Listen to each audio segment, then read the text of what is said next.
Imagine a young prehistoric man standing at the edge of a cold camp, holding a small shell in his dirty hand. Not a ring, not a diamond, not a promise spoken under soft lights. Just a tiny object carried across a dangerous world, offered to someone whose answer could change his life. Around them, the group is watching. And this is where the modern idea of proposal starts to fall apart. The first yes may not have been about romance first. It may have been about food, protection, trust, children, alliances, and whether two people could survive long enough for love to matter. Because in prehistory, choosing a partner was never only private. A pair could change who shared meat, who protected a child, who slept near the same fire, who belonged to which family, which camp, which future. So did prehistoric humans propose? The honest answer is not simple. Archaeology cannot recover a whispered question, but it can show us the older world behind the question. A world where attraction became signal, signal became bond, and bond became something the group had to recognize. If we mean proposal the way people mean it today, the answer is almost certainly no. No engagement ring buried in the dirt. No written vow scratched into stone. No clear prehistoric scene where one person asks and another person says yes. Archaeology is powerful, but it cannot recover a trembling voice beside a fire. So the first answer has to be careful. Prehistoric humans probably did not propose in the modern ceremonial sense, but that does not end the question. Because a proposal is not only an object, it is not only a ring, it is not only a sentence. At its deepest level, a proposal is a signal made visible. It tells another person, and often the people around them, that a private desire is trying to become a recognized bond. That is the older thing we can look for. Not the first engagement ring, but the first signs that humans were turning attraction into social information. Not the first wedding, but the first clues that choosing a partner could affect more than two bodies. Food, children, protection, jealousy, family ties, group trust, all of these could gather around one relationship. And that changes the question. We are not asking whether a prehistoric man knelt on one knee and offered a shell like a diamond. That would be a modern fantasy placed on an ancient world. We are asking something harder and much more interesting. When did humans begin making desire readable? When did a bond between two people become something others could see, accept, challenge, or remember? If there was no ring, what exactly are we looking for? The easiest answer is the one that feels safest. No. No proposal. No engagement. No ancient version of a romantic scene. A prehistoric camp was not a wedding venue, and a shell in someone's hand was not a diamond ring waiting to be given a modern meaning. That answer protects us from fantasy. It keeps us from turning ancient people into cartoons of ourselves. And in one important way, it is right. There is no archaeological evidence for a prehistoric proposal ceremony. But the simple answer becomes weaker when we look at what proposals actually do. A ring is not powerful because it is metal. It is powerful because other people know what it means. Kneeling is not powerful because of the posture itself. It is powerful because the gesture is readable. Even the word yes matters because it does not stay entirely private. It changes how families, friends, and communities understand two people. So if we strip proposal down to its function, the question opens again. Did ancient humans create visible signs of attraction? Did they use objects, food, body decoration, repeated closeness, or public behavior to show that one relationship mattered more than others? Did the group notice? That is where the first real clue appears. Not in a love story carved into stone, but in small objects that once touched human skin. Beads, shells, pendants, pigments, things that had no obvious survival use, and yet took time to make, carry, wear, and show. Maybe the first step toward proposal was not a question. Maybe it was the moment a private preference became visible enough for others to read. The next clue is smaller than a ring. It is a shell. At Blombos Cave, on the southern coast of South Africa, archaeologists found tiny marine shells from Middle Stone Age layers roughly 75,000 years old. They were not large treasures. They were not weapons. They were not tools for cutting meat or breaking bone. They were small, pierced, worn objects, the kind of thing that could disappear easily in sand, ash, and time. But under a microscope, they began to speak. The shells were Nacerius kraussianus, a small sea snail. Researchers found signs that some had been deliberately perforated. Their edges carried wear marks consistent with being strung together. Some showed traces of ochre, the red mineral pigment that appears again and again in early symbolic behavior. In other words, these were not just shells collected by accident from a beach. They may once have moved with a human body, around a neck, across a chest, sewn to clothing, tied to a cord, touching skin while someone walked, worked, sat near fire, or stood before other people. This does not prove romance. It does not prove marriage. It does not prove that someone placed a shell in another person's hand and asked for a life together. But it does show something older and crucial.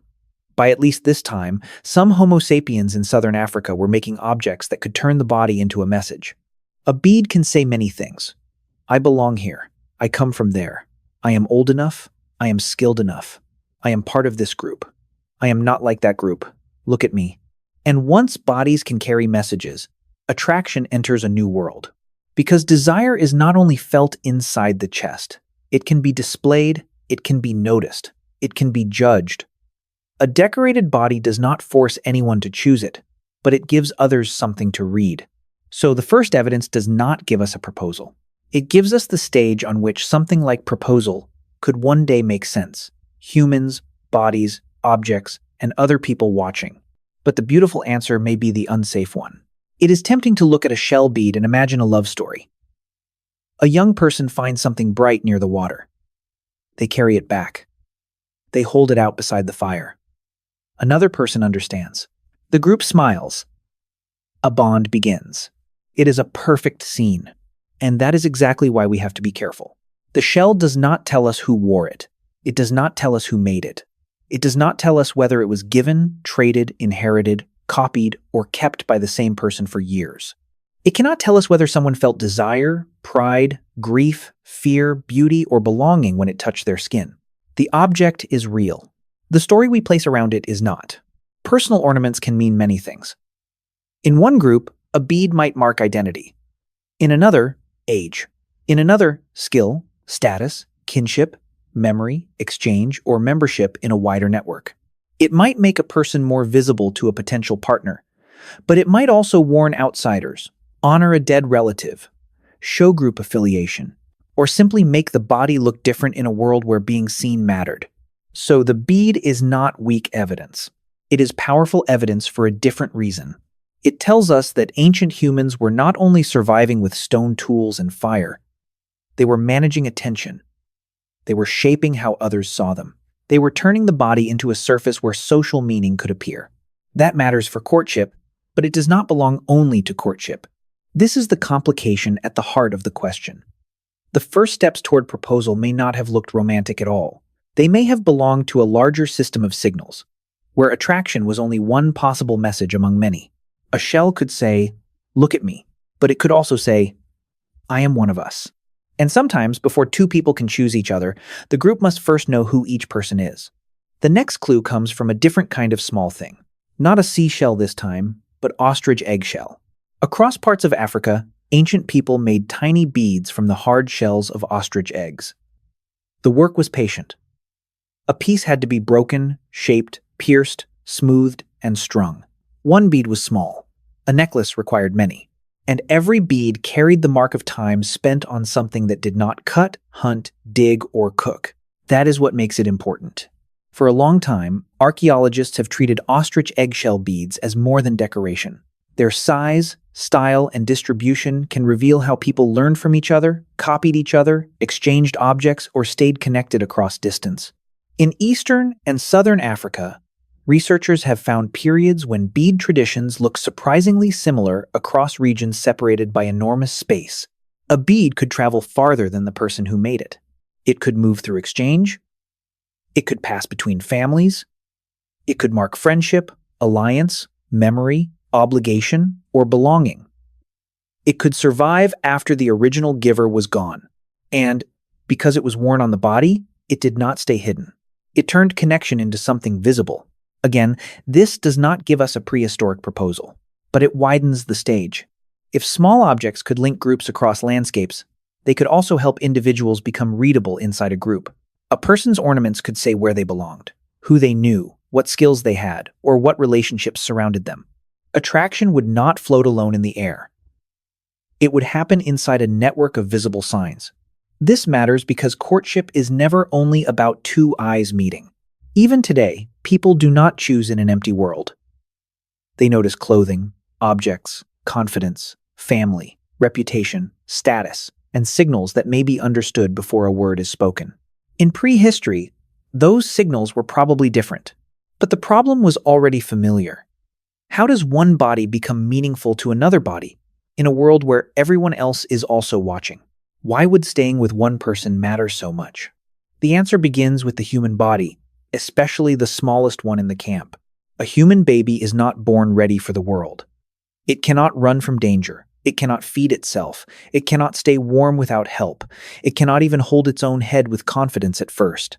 For a long time, survival depends on other bodies noticing, carrying, feeding, protecting, and returning again. That changes courtship. Among humans, attraction is not only about a moment of desire. It can become tied to a longer question: who will stay close when staying close costs something? A person who brings food once may be interesting. A person who brings food again may become trusted. A person who sleeps near the same fire, watches the same child, shares the same danger, and returns after leaving the camp begins to create a pattern. And in a social animal, patterns matter. The brain notices repetition. It notices who appears when help is needed. It notices who is generous when food is uncertain. It notices who becomes angry, who withdraws, who protects, who takes, who waits, who comes back. This does not mean prehistoric love was a calculation. It means the body and brain could not separate attraction from survival as cleanly as modern romance wants to imagine. Beauty might draw attention, but reliability could hold it. That is one possible route beneath proposal. Before a person could ask for a future, they had to show that they could be part of one, not once, repeatedly. In food, warmth, defense, touch, patience, and presence. The shell or bead may have made someone visible, but the deeper signal was harder to fake. Will you still be here tomorrow? Now place that question inside a camp. The light is low. The fire is not large enough to waste. Meat has been cut into small pieces because there is not enough for everyone to eat without noticing who receives what.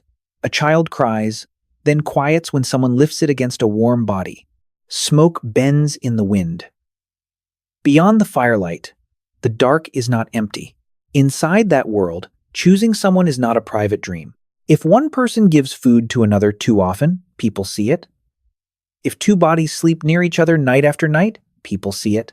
If one adult begins helping with a child that is not only theirs, people see it. If someone brings a shell, a bead, a hide, a tool, or a piece of meat and places it near one person instead of another, the gesture does not vanish into romance. It becomes information.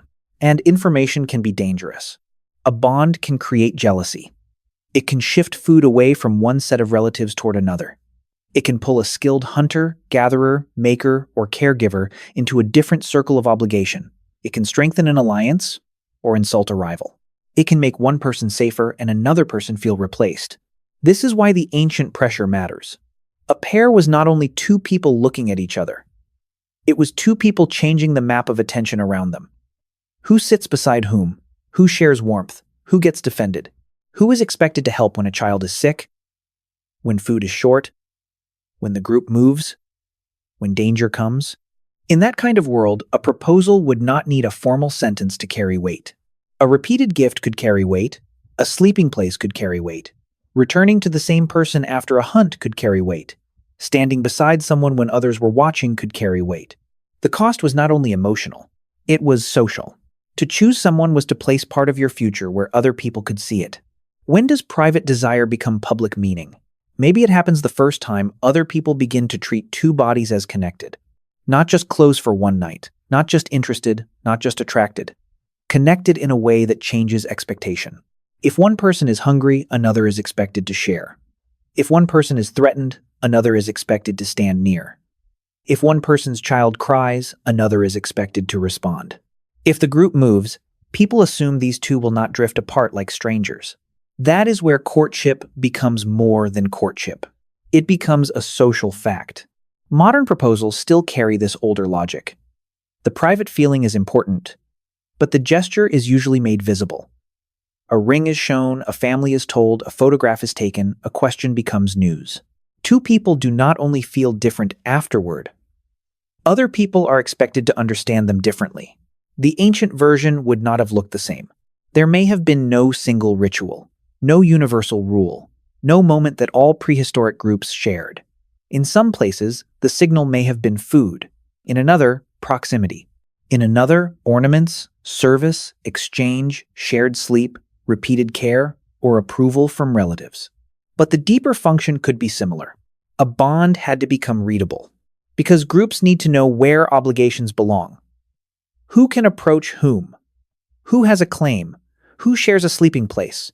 Who helps with children? Who is protected by whom? Who might be offended if the bond is ignored? This is not romance replacing survival. It is survival becoming symbolic.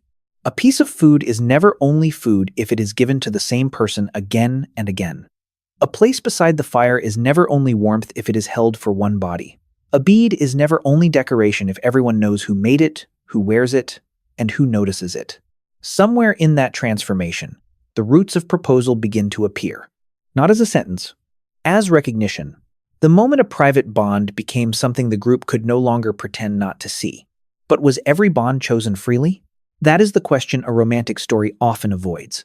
It is easy to imagine ancient courtship as pure choice. Two people near a fire, one offering food or a shell, the other answering with a smile. But human groups have never been made only of private feelings. They are made of pressure. A bond can be wanted by two people, and still shaped by everyone around them. Relatives may care who joins their circle. Older members may care where food, labor, and children will go. Rivals may care who gains protection. A person with skill, strength, knowledge, beauty, or useful family ties may become valuable in ways that are not gentle. Desire can attract attention. Attention can become negotiation. Negotiation can become control. So the roots of proposal are not only sweet. A public signal can protect a bond, but it can also expose it. It can make love visible, but it can also make rejection public. It can invite recognition, but it can also invite judgment. To be chosen in front of others is powerful. To be refused in front of others can be dangerous. And in some worlds, the question may not have been asked equally.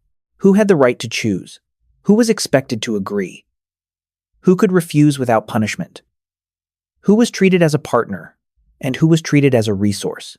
Archaeology cannot answer those questions for every ancient group. But the caution matters. If we turn prehistory into a simple love story, we lose the human truth. Courtship was probably never only romance. It was desire moving through hunger, status, kinship, fear, reputation, and power. The first proposal, if we can even use that word, may have carried both hope and danger in the same hand. Why do we still need others to see love? Look at a modern proposal after the moment itself. The ring does not stay hidden. A hand is lifted toward a camera. A message is sent to family. Friends are told. A photograph appears online. The private answer becomes a public announcement, and suddenly two people are not understood in quite the same way. Nothing about this is accidental. The modern ring is small, but socially loud. It turns the body into a message, just as ornaments once could. It tells strangers, relatives, rivals, and friends that a bond has changed status. The metal itself does not create commitment. The shared meaning around it does. That is why people can feel wounded when a proposal is kept secret too long, or when a family refuses to recognize it, or when someone wears the ring but does not act as if the bond matters. The object is visible, but recognition must be lived. This is the ancient pressure in modern clothing. We still make private attachment readable. We still ask others to update their picture of who belongs with whom. We still use objects, gestures, meals, photographs, ceremonies, and public words to move a relationship from feeling into social fact. The surface has changed. The old problem remains. How does one person show another person, and the watching world, that this bond is not passing like a glance in the dark? A shell could not answer that completely. Neither can a diamond. Both only begin the message. The rest is repetition. Staying, sharing, returning, being recognized, and acting as if the promise can survive after the moment is gone. Return to the edge of the cold camp. A small shell rests in a dirty hand. The fire moves. Faces turn, someone waits, and someone else has to decide what the gesture means. It is not a proposal as we know it. There is no ring, no formal vow, no proof that a question was asked. The safest answer is still the careful one. Archaeology cannot show us the first moment when one human asked another to join a future, but it can show us why such a moment became imaginable. Humans learned to make bodies meaningful. They wore signs, they shared food, they returned to the same people. They built trust through repetition. They turned private closeness into something the group could read. So, did prehistoric humans propose? Not like us. But long before the modern proposal, ancient humans were already living with the deeper problem beneath it. How to make desire visible, how to make trust believable, how to make a bond strong enough for other people to recognize. Maybe the first proposal was not a sentence. Maybe it was a shell, a meal, a place beside the fire, and the quiet risk of being seen choosing someone.